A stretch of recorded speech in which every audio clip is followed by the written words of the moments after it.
பெரியோருக்கும் சபையோருக்கும் என் முத்தான முதற்கண் வணக்கத்தை தெரிவித்துக் கொள்கிறேன். நான் இன்று உங்கள் முன்னால் பேச எடுத்துக்கொண்ட தலைப்பு கல்விக்கண் திறந்த காமராஜரை பற்றி. தாய்நாட்டின் பணியில் தம்மை முழுமையாக ஒப்படைத்தவர் நம் தியாகத்தின் ஒளிவிளக்கு காமராஜர். நாடே அவரது திருக்கோவில், மக்களே அவரது தெய்வங்கள், மக்கள் தொண்டே அவரது குறிக்கோள், காங்கிரஸே அவரது உயிர் மூச்சு. காந்தியடிகள் காட்டிய பாதையே அவர்களது வாழ்க்கையின் உரை. ராமநாதபுரம் மாவட்டத்தில் விருதம்பட்டி என்னும் ஓர் ஊர் உண்டு. அது தற்போது விருதுநகர் என்று அழைக்கப்படுகிறது. ஊரில் உள்ள தேங்காய் வியாபாரி குமாரசாமி என்பவருக்கும் சிவகாமி அம்மையாருக்கும் 1903ஆம் ஆண்டு ஜூலை திங்கள் 15ஆம் நாள் காமராஜர் பிறந்தார். இவரது பிள்ளை திருநாமம் காமாட்சி. நாவம்மாள் இவரது தங்கை. இவரது 6வது வயதில் தந்தை காலமாகிவிட்டார். தாய்மாமன் கருப்பையா என்பவரின் பராமரிப்பில் வளர்ந்து வந்தார். இவர் 6ஆம் வகுப்பு வரையில் தான் படித்தார். தாய்மாமன் நடத்தி வந்த துணிக்கடையில் வேலை செய்ய ஆரம்பித்தார்.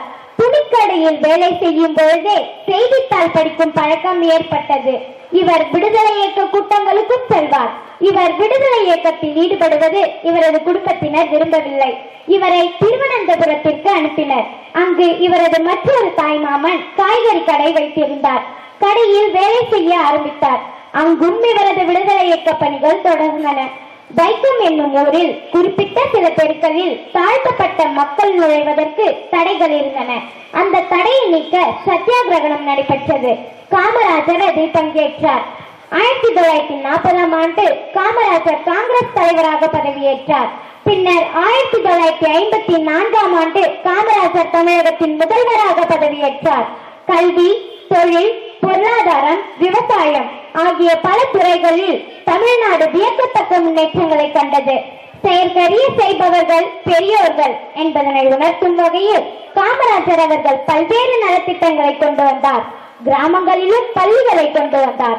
அப்பொழுது பள்ளிக்கு செல்லாமல் மாடு மேய்த்துக் கொண்டிருந்த சிறுவனை கண்டு ஏன் பள்ளிக்கு செல்லவில்லை என்று கேட்டார்.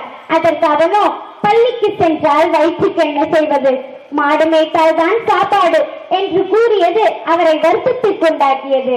அதனால் பள்ளிகளில் மதிய உணவு திட்டத்தை கொண்டு வந்தார்.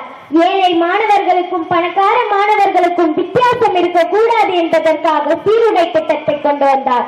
பிற்படுத்தப்பட்ட வகுப்புகளை சார்ந்த மாணவர்களுக்கு சலுகைகள் வழங்கப்பட்டன.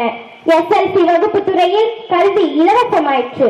காமராஜர் ஆட்சியில் கல்வி பொது உடைமையாயிற்று. காமராஜர் ஆட்சியில் இருந்த 9 ஆண்டுகளும் பொற்காலமாகும். 2/10/1963 காமராஜர் தமிழகத்தின் முதல்வர் பதவியில் இருந்து விலகினார். பின்னர் 2/10/1975 காமராஜர் அமரரானார். கிண்டியில் காந்தி மண்டபத்தின் பக்கத்தில் காமராஜரின் நினைவாலயம் எழுப்பப்பட்டது. படிக்காத மேதை காமராஜருக்கு பாரத ரத்னா பட்டத்தை அளித்து இந்திய அரசு பெருமைப்பட்டது. காமராஜர் இந்திய விடுதலை வீரரில் ஒருவர். உழைப்பால் உயர்ந்தவர், ஏழைகளுக்கு இறங்கியவர், எளியவர், துயர் துடைத்தவர், அரசியல் மேதையாக திகழ்ந்தவர், அரசியல் தோல்வையாக வாழ்ந்தவர் என்று கூறி எனது உரையை முடித்துக் கொள்கிறேன். நன்றி, வணக்கம்.